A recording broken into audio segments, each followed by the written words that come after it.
Der Feinripp Adventskalender. Schlechte Witze, so lala erzählt.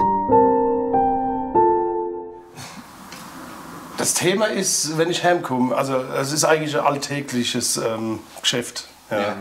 Also wir sind ja ziemlich oft unterwegs und neulich hat mich mal Frau dann gefragt, ob ich jedes Mal noch im Gig besoffen heimkommen muss. Dann sage ich, nee, das mache ich freiwillig.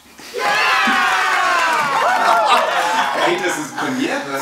Das ist das erste Mal, dass er den Witz nicht dreimal hat erzählen müssen. Und er war sogar gar nicht schlecht. War gar nicht schlecht, gell? War flüssig. Ja, ohne Stoff an und so. Ja, das mache ich frei. Danke. Ja, aber weißt du, warum das so war? Weil es eine tatsächliche Begebenheit ist. Ja, das war kein Witz, das war eine Tatsache.